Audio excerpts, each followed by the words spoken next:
So thank you everyone for joining us today for the Engineering and Operations Management Lunch and Learn webinar series. We're glad you could be with us today.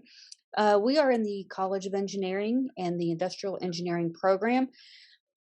Under these departments, we offer a Master of Science in Operations Management, Engineering Management, and Engineering. We also have graduate certificates in Project Management, Lean Six Sigma, Homeland Security, Operations Management, and Engineering Management. And we'll have some time at the end of the presentation to go over any of those if anyone has any questions. So again, welcome. My name is Karen Hickenbotham. I'll be moderating the presentation today. We ask that you save all questions until the end of the presentation, and we will be utilizing the chat box for those question and answer section of the presentation. We want to let you know that this webinar is being recorded and will be posted on ScholarWorks at UARC in our Operations Management collection. So again, thank you, and we'll go ahead and get started. So today's presenter is Dr. Adam Morris. Adam has taught MSOM courses since 2012, with the primary course being Leadership Principles. His professional background is in higher education with experience in research, private, and two-year institutions. Dr. Morris has various leadership roles at the mid-manager and executive level. Currently, he is the Vice President of Academic Affairs at Crowder College. His educational background is in business and higher education with a bachelor's degree in business administration, master's degree in management, and a doctorate in higher ed. Dr. Morris lives in Bentonville, Arkansas with his wife, Christy, and his son, Nate. So welcome, Dr. Morris. We will go ahead and hand it over to you for the presentation on 21st century leadership in challenging times. Looking forward to it. Yeah, thank you, Karen. Can you hear me okay as I present? Yes, sir. Go ahead. Okay, well, one of my favorite topics is leadership. So I appreciate everyone that has jumped on the call. I see many friends from the operations management program, instructors or advisors, and then also see several that have joined that teach in the program as well. So thank you for attending this. Like I said before, this is one of my favorite topics to talk about. And as Karen approached me and said, would you be willing to do this? I said, sure, this would be a great opportunity to talk about this. When I say leadership, everybody on this call has somebody that comes to mind or can speak about this topic. That's what I love about talking about this is everyone has an opinion on leadership. Everybody has an idea what a good leader should be. Everybody has an idea of what a bad leader should be. So I think you're going to enjoy this conversation, and that's kind of what I want to make this is a conversation that we'll talk about, and then at the end we'll have an opportunity just to kind of have some back and forth as we talk about this subject. One of the things we've all experienced since March of 2020 is just what I would call some upheaval. So I decided to kind of Google and see what are some things that have happened since March of 2020. Obviously, it started with the global pandemic. And what I like to say about the global pandemic is this was probably the first time in my lifetime I can remember our personal and professional lives collided with an issue. Some of you are old enough to remember certain events that happened in history, but this is the first time I remember both personal and professional colliding where we're either working from home, you're now homeschooling your children, you're trying to figure out how to work remote. So some of these things have had a dramatic impact on us. Other things that have happened just since March of 2020, supply chain issues. I won't get into that. There's many experts on this call that can tell us about supply chain, but we've all experienced not getting something from a laptop to vehicles, a shortage of chips for vehicles. We've had an impeachment of a president. We've had murder hornets. I don't know why I put that in there, but that just seemed like a appropriate thing because who wants to have murder hornets? We had racial unrest here in the last month and a half. We had war in Europe, and who can forget Meghan and Prince Harry sit down with Oprah? What such a monumental event. And I say that kind of tongue in cheek, but as you can see, we've had many things happen since 2020. And I say that is, how do you lead during this time? Obviously, each of these issues are pretty significant, and I don't say that lightly. I say that to say that we're all experiencing changes at an unprecedented rate. And with social media or 24/7 news, a lot of this is just at the forefront of us.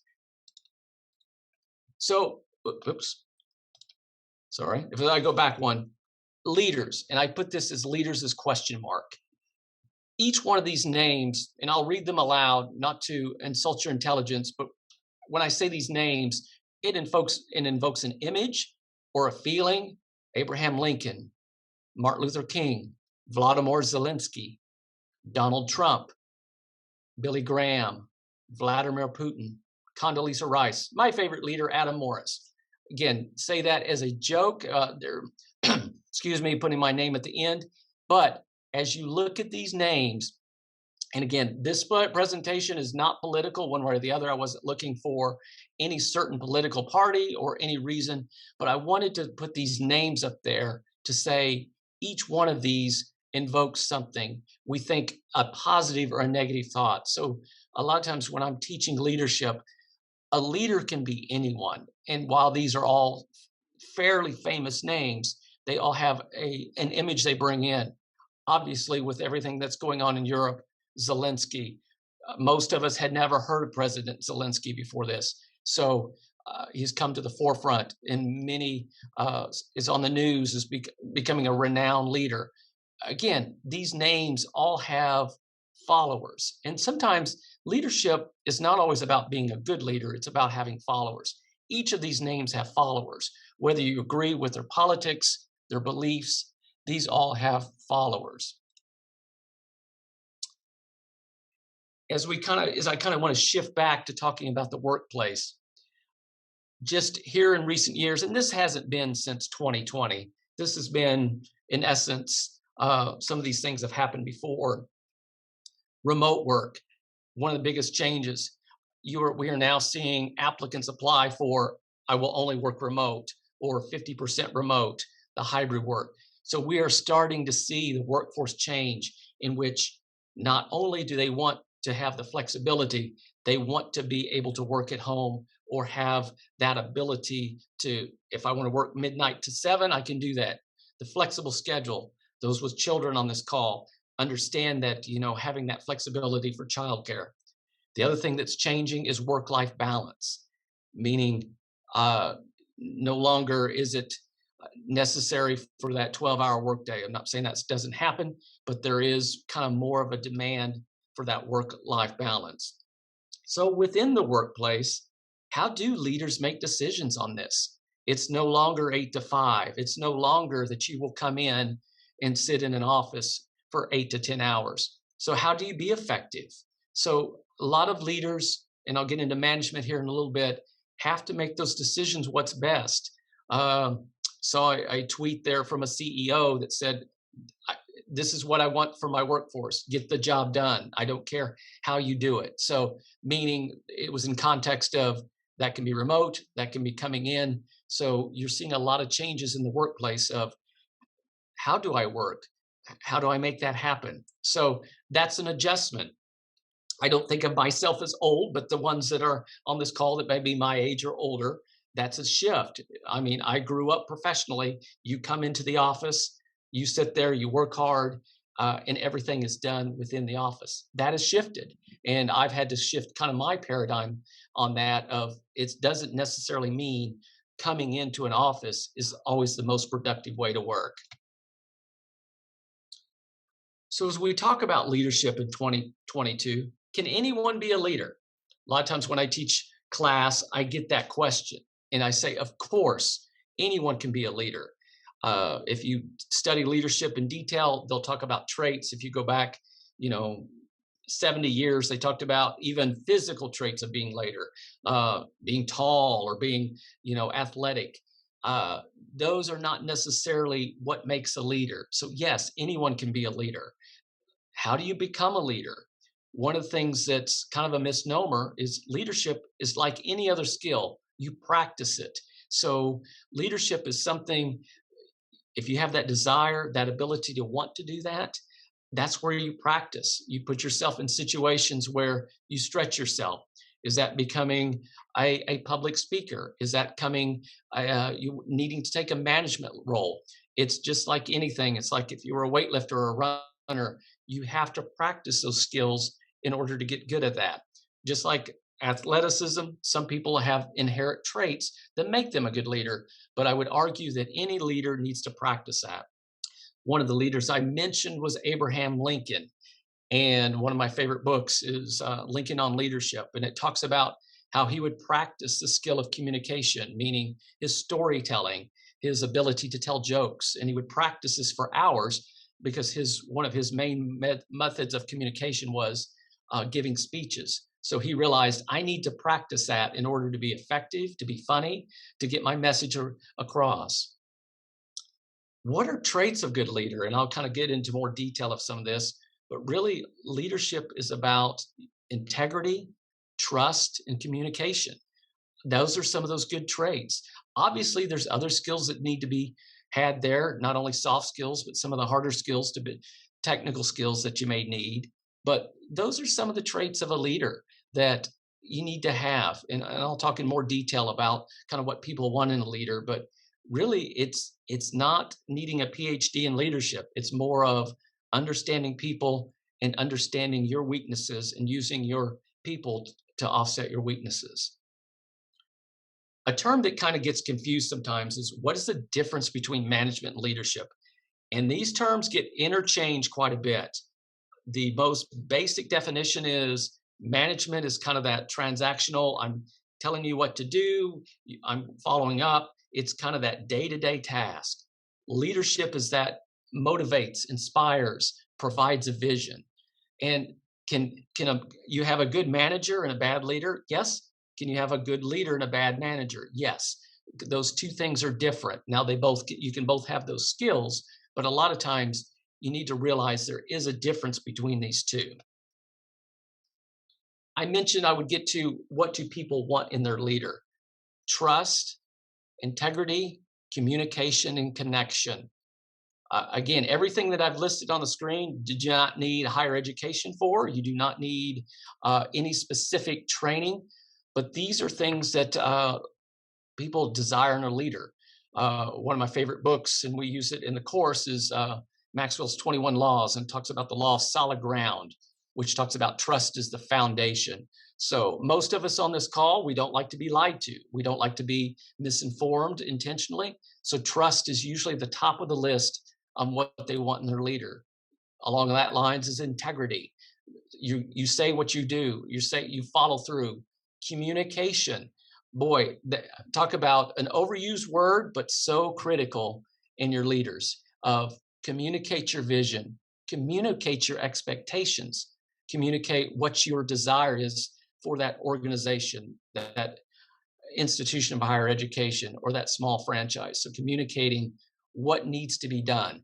That one, I think, is the skill that needs to be practiced the most. I talked about that leadership is a practice skill. I will freely admit one of my weaknesses is communicating effectively. And what I mean by that is in my mind, I thought, okay, so-and-so needed to do that. But a lot of times if I leave something out or I don't follow up to clarify. The last one I put on there is connection. How are you connecting with your individuals? How are you, whether that's on a professional level, as far as what motivates you? What are things that I can do to assist you in this job? How can I get you more professional development? Or even that connection of on a personal level. We always say, well, we need to keep personal and professional separate. In some ways, I agree with that. In some ways, that's hard to do because obviously everybody in this call, when we go through things that are difficult, a death in the family, a divorce, a hard financial situation, that does affect us within our work. So understanding on that connection, sometimes I need to, hey, tell me what's going on. Is there something I can help you with? So that's a lot of times what people want in their leader is that caring connection and being able to help them process something.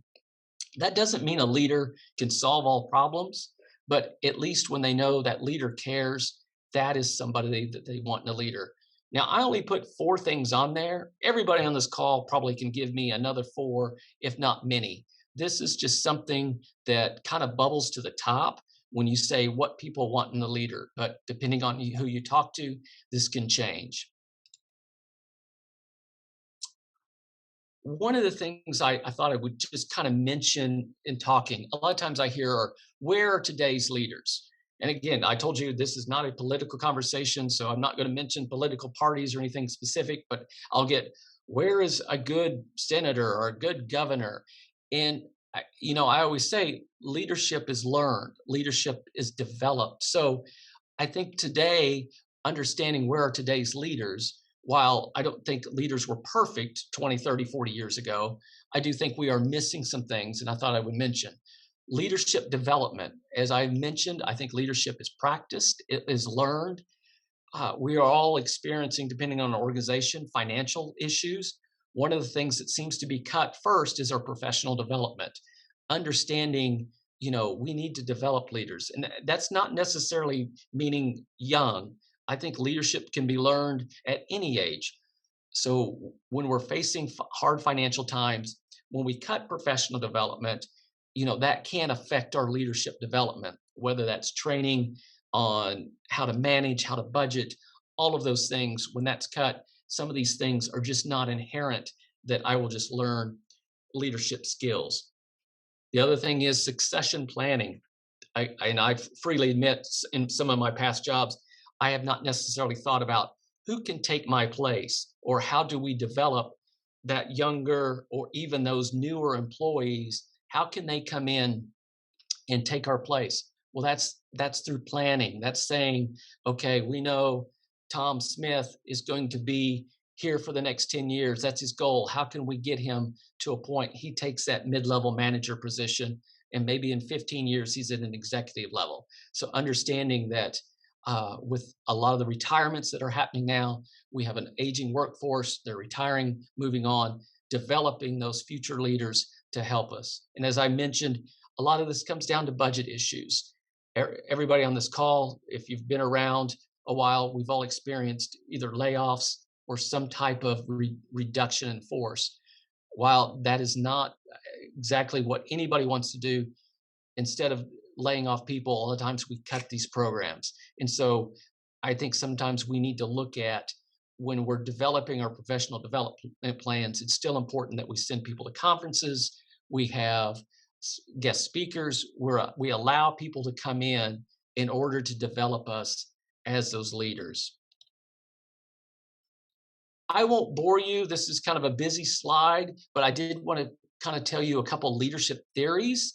We talk about in one of the classes I teach, theory X, that most employees want to earn a paycheck. They're not necessarily self-motivated, and their best performance comes when they have goals and drive them forward to completion. So each of these theories I'm going to talk about, it's not necessarily one is wrong or one is right, but when you're looking at leaders and managers, these are things that you kind of want to think through is, where's kind of my style? What fits me? Theory Y is an assumption that employees can motivate themselves so that they want to do a good job. And depending on your organization, you could flip back and forth between some of these theories. A lot of you that's taken a leadership or management course, theory X and theory Y is something that's talked about quite often. Transactional, based on more on reinforcement and exchanges. So meaning a transactional exchange, I'm the supervisor or the leader. I ask you to do something, in return, you do that. Transformational, where the leadership inspires and motivates. So I provide a vision and you're able to fulfill that vision out through that. So kind of more of giving that person that ability, that freedom to kind of work intrinsically. Situational, I put that one in there because that's one of my favorites, based on the situation that occurred. One of the best speakers I ever heard, again, not being political, was Rudy Giuliani. And this was shortly after 9/11. And one of the things he said was, after 9/11, he goes, we did not have a plan for a plane hitting a building. We had a plan for a plane crash, and we had a plan for a building fire. We put those together to develop our strategic approach to what happened. I use that because a lot of times we don't always understand the situation. I talked about the pandemic. Everybody on this call that was leading people or over an organization, there was no playbook for that. I mean, no one had experienced that. So understanding, you take current plans in place and you develop them to do the best possible, make the best possible decisions that you can under the circumstances. So a lot of times situational leadership comes up quite often. For those that are interested in the operations management program, I'm just going to give a little bit of a plug of kind of the course that I teach, Leaders Principles. I've also seen some others on the call that have taught the course as well, and so they can provide additional feedback as well. But again, I won't read these to you, but you can kind of see the course objectives. One I do want to point out is number 5: distinguish the various varieties of leadership. That's one of the things we talk about in leadership. You can have leadership even based on your position. That's the positional power of, is that a judge? Is that somebody in authority, or a legitimate power can kind of fall into that situation? There's also what's called informational power. So all of those we kind of go in detail and talk about that. And then the number 6, we examine historical leaders. One of my favorite ones, as I've mentioned before, is discussing Abraham Lincoln. So one of the things that we also do in this course is I like to present to the class, what are some ethical or leadership challenges that you face? And that's probably by far one of my favorite things to do, because they will get on either in a video or in a text format and say, this is what I've experienced in the workplace. I had a boss that treated me unfairly, or I experienced theft in the workplace. How should I have handled it? What would you have done? So everybody has something, a topic they can discuss. And it's just good to see how people in a class will help assist each other with that. And then I already talked about that. We go in detail about the difference between leadership and management. But again, kind of just a plug for the course. I know Karen and Dr. Ham are going to talk a little bit more about some of the certificates, but that's in essence some of the things that we talk about in the Leadership Principles course. And then some of the books that we use. Again, 2 of my favorites are the Lincoln on Leadership, and then the Maxwell books, especially the 21 Laws of Leadership, are by far 2 of my favorite books that we cover in that course. Again, I want to spend, like I said, 20 minutes or so talking to you. And if you have any questions, I love talking about this. Here's my contact information that you can use. I always laugh at my email address. I wished I could have got AEM007 as my email address, but I'm kind of like James Bond's helper at 008. But yeah, feel free to call me or email me. And like I said, I enjoy talking about this topic and love to hear from you. Karen, I'm going to open it up to questions.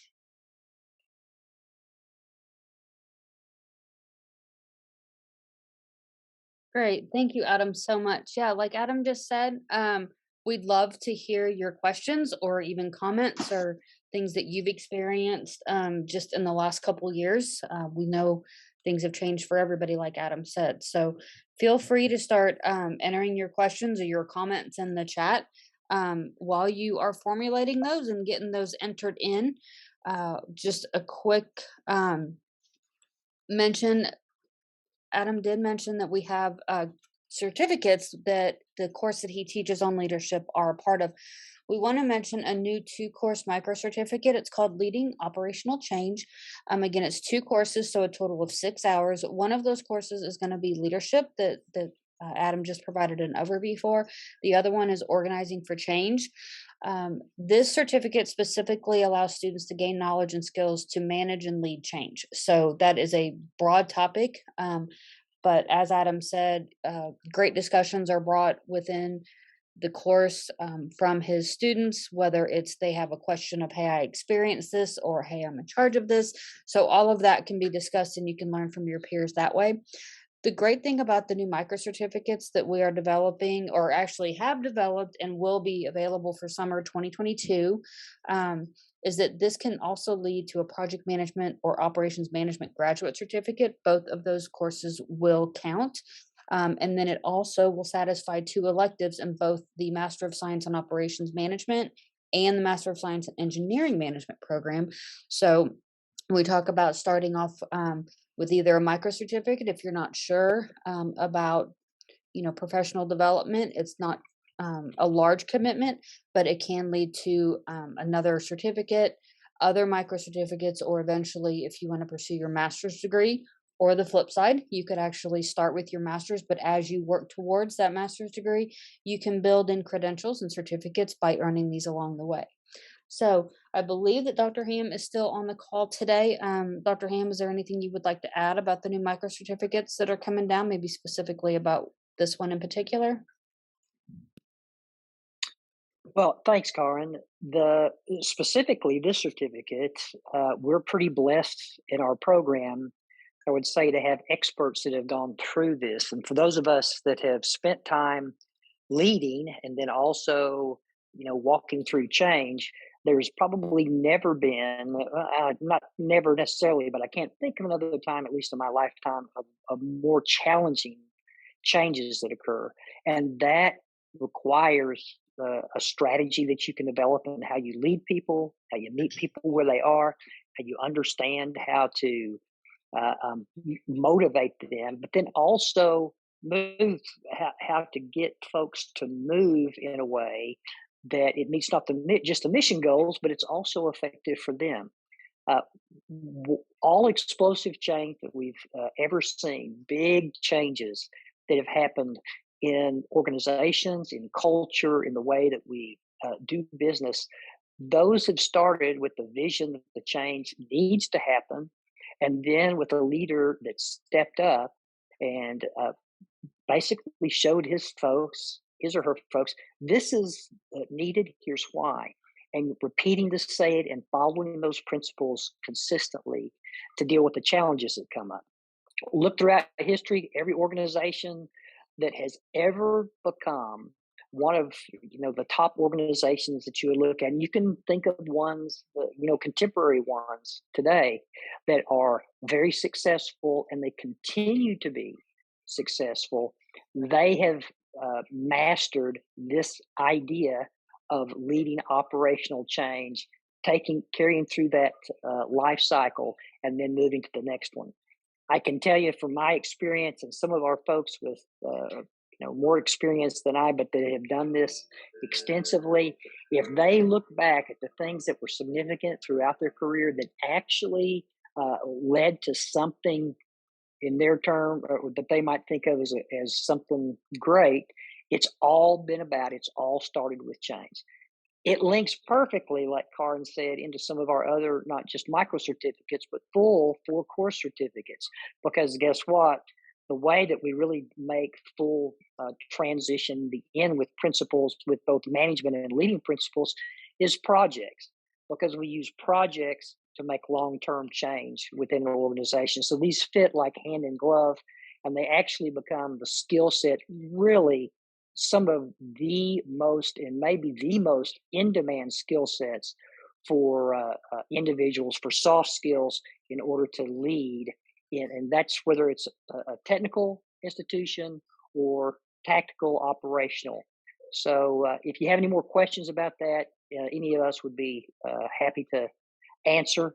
But I believe it's going to be one of our most popular micro certificates, and that's we've researched both from employers and students and employees that these are the skills that they're trying to figure out. So we look forward to any questions that you'd have, and stand by to help you any way that we can.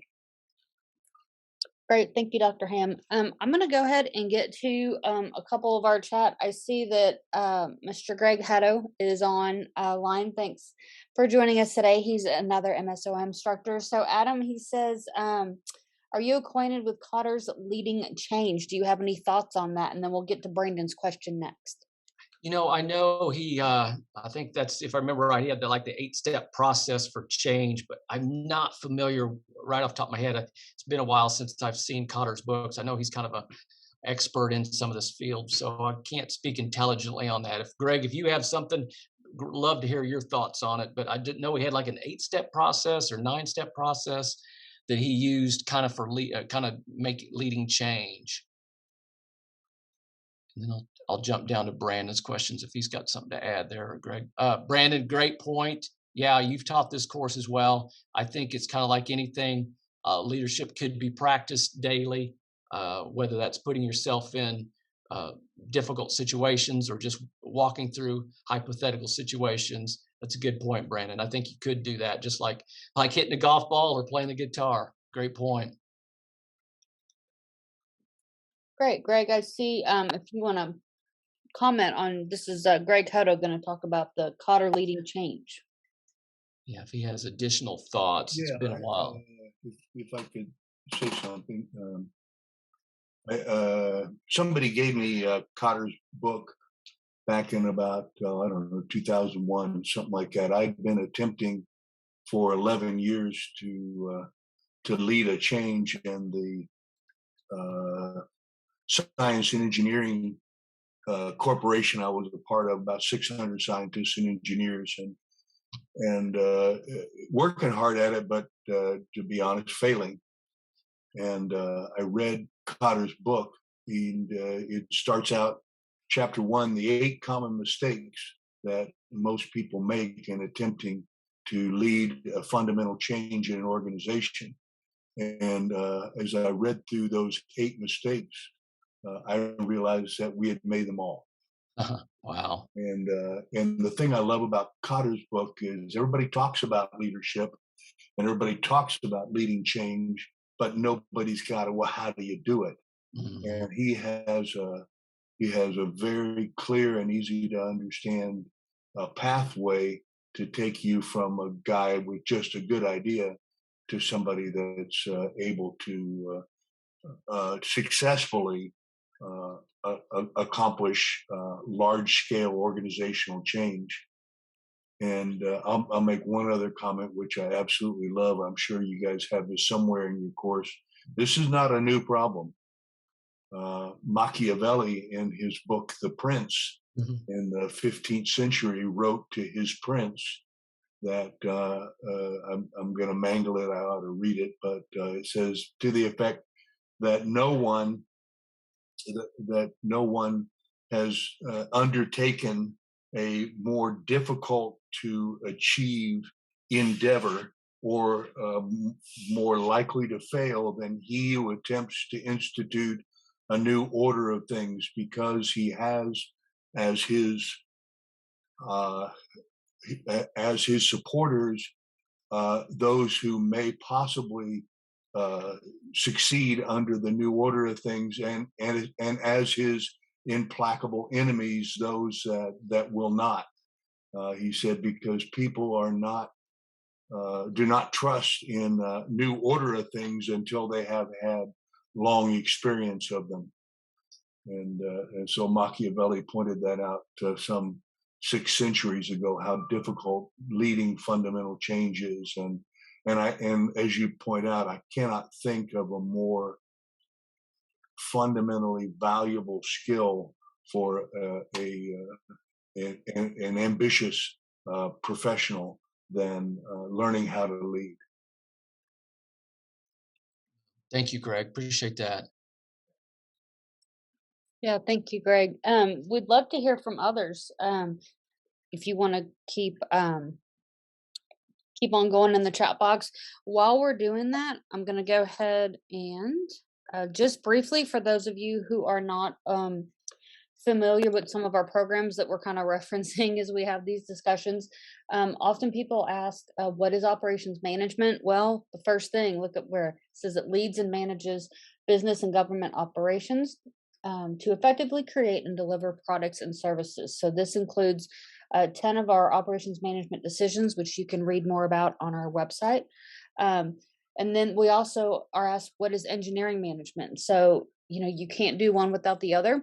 But again, even in engineering management, you're going to lead a technical workforce to develop new products and services to achieve those strategic corporate objectives or governmental objectives. And it provides a bridge from that technical side of engineering to the managers and helps communicate and facilitate strategic objectives to everyone company wide.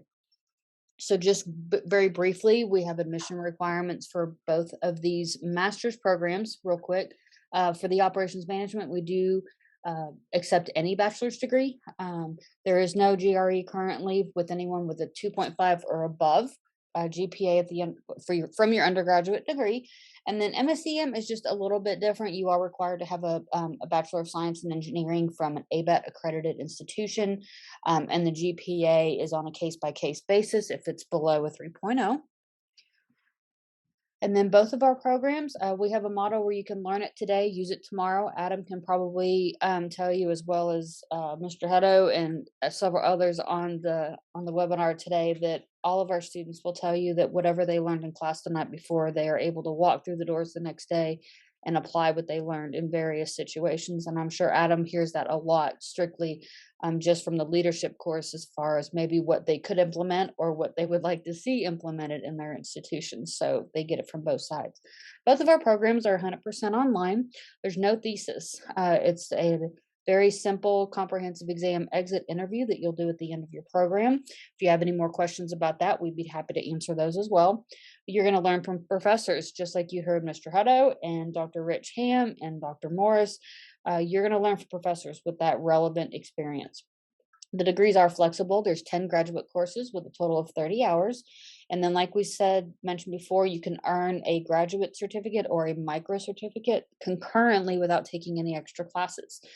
There's no out-of-state tuition fee. So across the board for domestic students and international, the flat credit hour tuition will be the same across the board. Like I mentioned, we have our graduate certificates in project management, Lean Six Sigma, Homeland Security, also a 4-course, these are all 4 courses, by the way. And we also have one for operations management and engineering management.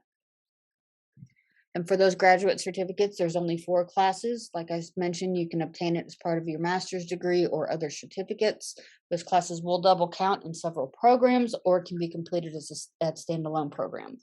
The GPA requirements are 2.5. There's no GRE for those. And again, it's a way for a lot of folks in the past to have made the transition from, I'm going to try a certificate out, but now I really have built the confidence and I think I can do this. I'm going to go ahead and continue on to get my master's degree. So again, I see that Brandon has one more Adam in the chat. The book Toyota Kata, I think I said that right, and the practice guide by Mike Rother are excellent books on viewing managers as leader and coaches to practice with their direct reports on how to lead scientific thinking and improvement. Thank you very much for that, Brandon. That's great information. And if anybody wants more information on that, you can reach out to myself or Adam and we can give you more information on that. Well, if there are no other questions or comments, again, we've still got time. We don't want to keep your complete lunch hour with this webinar, but we want to announce that the next webinar is on May 11th. And actually, Dr. Rich Ham, who you just heard speak a minute ago, is going to be presenting on the multiple certificates that we offer and how folks are wanting to start to stack those to build your resume. So we're going to get more in depth on that. And I see Brandon, you raised your hand. Go ahead. I just wanted to add or comment to Adam everything that you had said. Good presentation, very good presentation. Kata to Grow and the 15-minute classroom exercises I was mentioning, I do those as guest speakers. If any of the operations management instructors would like a 1 hour, 50-minute intro to that, or like for me to be online virtual, I do both virtual and in person. It just kind of gives people a feel for the theory behind Mike's research and how to lead and manage using scientific thinking as a skill set that you practice. So I just wanted to throw that out there as an free offer to anybody that might be interested. Thanks, Brandon. Appreciate that. Great. Thank you, Brandon. We'll make sure and pass that on to the rest of our faculty. Well, we'll go ahead and conclude for the early afternoon. Thank you all for attending. If you have any questions about anything in the webinar or about our programs, about courses, about anything, you are more than welcome to email Dr. Morris, as he provided his contact info, and I can put that in the chat real quick. But for more information, you can also email us at MSOM or MSEM at uark.edu, or visit our website, operations-management.uark.edu or engineering-management.uark.edu. Just so you are aware that the registered participants will receive an email with the video link to this webinar. And so that way you can share with your colleagues or go back and rewatch, and you'll have all the contact info and information that you need. So We want to thank Dr. Morris for his time today and thank you for the presentation. It was great to hear from you and great to hear the presentation. Very popular topic from what I understand. So we want to thank the rest of our MSOM and EM staff and faculty for joining us today. And we hope everyone has a good rest of the week.